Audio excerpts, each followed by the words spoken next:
Alors, on va commencer cette partie sur le displacement par faire une texture de bac acier comme ça, un peu ondulée. Et donc du coup, vous voyez, le plan original, c'est le plan orange qui est parfaitement plat. Et la texture qu'on va venir appliquer va venir déformer notre plan pour lui donner de l'épaisseur. Donc là, on a bien une petite épaisseur, hein. Voilà, donc pour faire ça, on va venir télécharger cette texture sur le site de Polygon.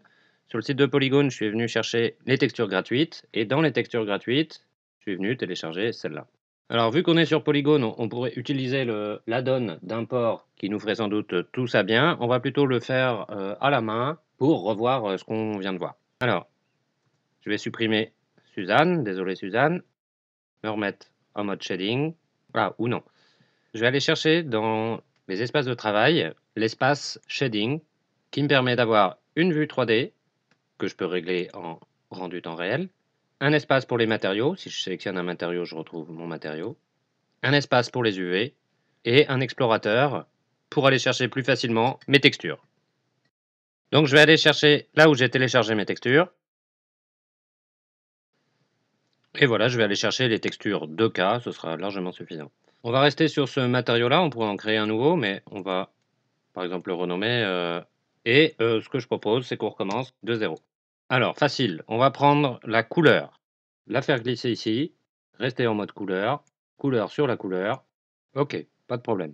Pour la partie métallique, plutôt que de régler sur 0 sur 1, on va utiliser cette texture qu'on va régler en non-couleur et la brancher sur le métallique. Pour la rugosité, on va prendre la dernière texture. Et enfin, pour le bump, les normales, on va aller chercher la texture des normales, la régler en non-couleur, ajouter un nœud de normal, ce qui nous donne un petit effet là, volumétrique. On peut même aller un tout petit peu plus loin en ajoutant... Attendez, vous allez voir. On va prendre la texture de displacement, plutôt celle en TIFF que celle en JPEG, et on va ajouter un nœud bump.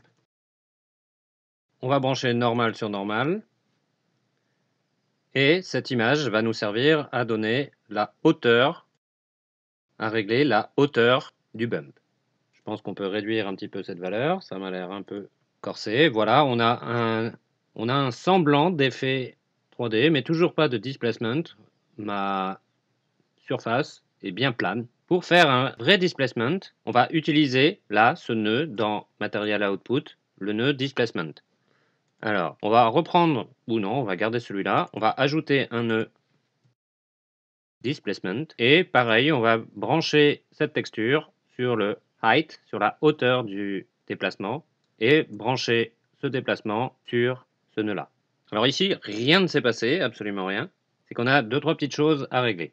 On va déjà aller dans les paramètres du rendu et s'assurer qu'on n'est pas avec le moteur Eevee, mais avec le moteur Cycle. C'est un tout petit peu plus long, mais le displacement marche mal dans Eevee. Tant qu'on est là, on va choisir CPU Compute pour aller accélérer un peu le calcul. Et on va réduire un peu le nombre de samples. On va diviser par 2 pour aller un petit peu plus vite. Il y aura un peu plus de grains, mais pour ce qu'on est en train de faire, c'est pas bien grave. Ok, mais ça marche toujours pas. Qu'est-ce qui se passe ici? C'est si je me mets en mode wireframe, en mode filaire, mon plan est composé d'un seul polygone. Et en fait, pour que le displacement marche, il va venir déplacer des polygones existants. Il faut donc que je subdivise mon cube.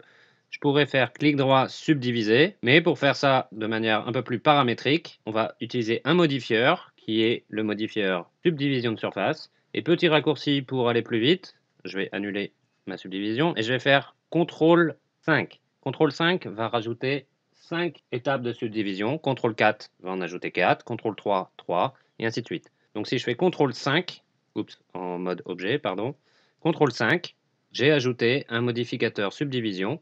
Je vais régler sur simple, pas sur 4 moules pour ne pas arrondir les angles. Et pour le rendu, je peux baisser, je m'en servirai pas là. Ok, si je retourne en mode rendu, il s'est toujours rien passé. Dernière étape, dernière chose à régler, il faut que je retourne dans mon matériau et que j'aille activer, pas dans Displacement, dans Settings, que j'aille régler l'option de Displacement sur displacement et bump. Ici, il se passe toujours pas grand-chose. Vous allez me dire, ça commence à être long. Mais en fait, on va juste venir augmenter cette valeur pour commencer à voir quelque chose. Alors, ok, vous voyez, on commence à avoir un peu de hauteur, mais on sent, ici, ça fait un triangle et non pas un petit U. Et ça, c'est quelque chose qui a encore à voir avec le nombre de subdivisions. J'en ai pas assez. Sauf que je ne peux pas aller plus loin. Si, je peux aller jusqu'à 6. Mais plus je vais rajouter de polygones, plus mes temps de calcul vont être longs et lourds en mémoire. Donc je vais utiliser une petite astuce. Je vais retourner dans mes options de rendu. Là, je suis bien dans Cycle. Et je vais régler cette deuxième option sur expérimental. Expérimental, vous voyez, il y a un petit panneau danger. C'est juste pour avoir accès à des paramètres qui ne sont pas encore tout à fait dans Blender. Et notamment, un truc super bien, on va retourner dans notre modificateur subdivision de surface. Maintenant, on va pouvoir cocher l'option adaptive. Adaptive, en gros, va me régler le nombre de subdivisions suivant que mon élément est en premier plan ou en arrière-plan, loin derrière, voire invisible. Et voilà, j'ai une belle tôle ondulée, assez propre. Si ma sphère et mon cube ne marchent pas, c'est qu'il leur manque des subdivisions. Je peux venir les sélectionner, sélectionner mon bac acier, CTRL L pour copier les modificateurs. Et voilà, ça a failli cracher, mais tout va bien. J'ai du displacement sur chacun de mes objets, ça fait des trucs étranges. Il faudra régler forcément la hauteur pour chacun.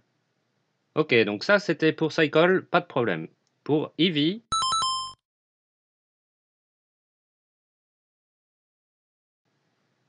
et voilà, le rendu est fait. Il ne resterait plus qu'à débruiter cette image qui est quand même assez grainy. Et voilà, on va passer à un nouveau matériau.